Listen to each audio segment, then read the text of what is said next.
इसके बाद देखते हैं रिवर बेसिन मैनेजमेंट सिस्टम। ये क्या है, देखो इसको समझते हैं। यहाँ पर इंडिया में आप देखोगे कि कहीं पर फ्लड आ रहा है, कहीं पर ड्रॉट आ रहा है। राजस्थान में पानी ही नहीं है, असम में हर साल पानी भर जाता है, हर साल फ्लड आ जाता है। ठीक है, नॉर्थ ईस्टर्न स्टेट्स में क्या बोलते हैं, बहुत सारा वाटरफॉल है, तो वाटरफॉल के यूज करके हम लोग बहुत सारा इलेक्ट्रिसिटी पैदा कर सकते हैं, लेकिन कर तो नहीं पा रहे हैं। बॉर्डर रिवर्स भी बहुत सारा है। बॉर्डर रिवर में क्या होता है, मान लो कि जो इंदस रिवर वो पाकिस्तान भी जाता है, ठीक है, और ये बांग्लादेश से भी कोई कोई रिवर आता है। तो रिवर का मैनेजमेंट करने के लिए कि रिवर कहाँ आ रहा है, कहाँ जा रहा है, ठीक है, किस तरीके से उसका डायरेक्शन हम लोग को रखना है, अगर वाटरफॉल है तो उसका कैसे यूज करना है, तो रिवर का यूज करने के लिए हम लोग पूरा रिवर बेसिन का मैनेजमेंट स्कीम लेकर के आए हैं। स्कीम का नाम है river basin management scheme by ministry of जल शक्ति।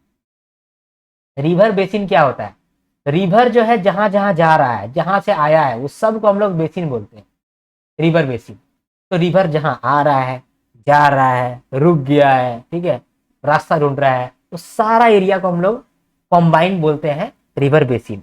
वो रिवर बेसिन को हम लोग इस्तेमाल करेंगे, मैनेज करेंगे इस तरीके से कि उसका मैक्सिमम आउटपुट निकाल पाए, उसी को हम लोग रिवर बेसिन मैनेजमेंट स्कीम के अंदर पढ़ने वाले हैं। ठीक है,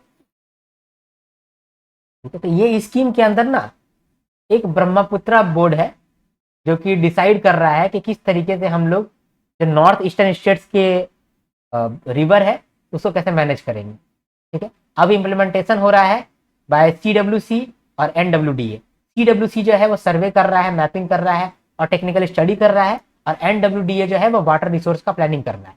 ठीक है, इसके लिए आउटले कितना सेट रखा गया है, FY26 तक के लिए 12,000 करोड़ रुपया, और FY27 से लेकर के 31 तक के लिए 21,000 करोड़ रुपया। ठीक है, यहाँ रीड करते हैं और अच्छा से क्लियरली समझ में आएगा। मिनिस्ट्री ऑफ जल शक्ति जो है वो इंप्लीमेंट कर रहा है रिवर बेसिन मैनेजमेंट सिस्टम।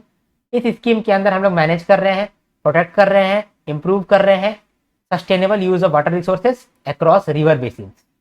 ठीक है, बहुत सारे रिवर बेसिन को हम लोग देख रहे हैं कि ये कहाँ जाएगा, कहाँ से आएगा। ठीक है, इसका इम्प्लीमेंटेशन ऑर्गेनाइजेशन कौन कौन सा है, Brahmaputra board, central water commission और national water development agency. Primary focus अभी हम लोग नॉर्थ ईस्टर्न रीजन पे रखे हैं और इंडस बेसिन पे रखे हैं जो जम्मू एंड कश्मीर लद्दाख में है, और की बेसिन जैसे कि ब्रह्मपुत्रा, बराक, तीस्ता, इंडस, इस पे ही अभी हम लोग फोकस किए हैं। ठीक है, तो रिवर बेसिन मैनेजमेंट स्कीम तो बहुत सारा है, लेकिन हम लोग फोकस किए हैं नॉर्थ ईस्टर्न स्टेट्स पे और इंडस बेसिन पे। ठीक है, इसके लिए फाइनेंशियल आउटले रखा गया है, प्रीवियस फेज के लिए 12,076 करोड़ रुपया रखा गया था, अभी इसको एक्सटेंड करके हम लोग फाइनेंशियल ईयर 31 तक के लिए रखे हैं, इसमें 2183 करोड़ रुपया हम लोग खर्च करेंगे। ठीक है, कंपोनेंट यहाँ पर है ब्रह्मपुत्र बोर्ड और दूसरा investigation of water resource development scheme. इसके अंदर जो है एक नेशनल वाटर डेवलपमेंट एजेंसी है NWDA, जो कि वाटर रिसोर्स प्लानिंग कर रहा है at national level, particularly under interlinking of rivers programme. इसके बाद एक नेशनल वाटर कमीशन है, ये सर्वे कर रहा है, इन्वेस्टिगेशन कर रहा है और प्रिपरेशन कर रहा है इसका डिजिटल प्रोजेक्ट रिपोर्ट आफ्टर, मतलब देखो सर्वे कर रहा है, इन्वेस्टिगेशन कर रहा है और उसका एक प्रोजेक्ट रिपोर्ट बना रहा है। वो प्रोजेक्ट रिपोर्ट को किसको दे रहा है, नेशनल वाटर डेवलपमेंट एजेंसी, जो कि आगे प्लान डिस्कस कर रहा है ना। स्ट्रेटेजिक इंपॉर्टेंस क्या है, the scheme focuses on river basin that are critical for national water security, cross border river management और flood prone regions of north east areas और hydro power potential in Himalayan rivers. देखो बात simple ये है कि river जो है उसका बहुत बड़ा सिग्निफिकेंस है।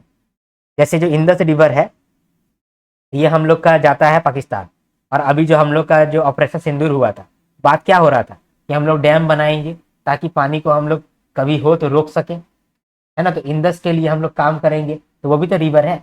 दूसरा रिवर क्या है कि नॉर्थ ईस्टर्न स्टेट्स में बहुत सारा वाटरफॉल होता है, वो वाटरफॉल से हम लोग विंड वाटर एनर्जी बना सकते हैं, हाइड्रो एनर्जी बना सकते हैं, हाइड्रो पावर बना सकते हैं, तो वो भी एक सिग्निफिकेंस है। क्रॉस बॉर्डर रिवर मैनेजमेंट करना पड़ता है, जैसे कि इंडिया पाकिस्तान, चाइना इंडिया, इसके बीच में बहुत सारा रिवर चलता है, तो वो सब रिवर का मैनेजमेंट करना बहुत जरूरी होता है।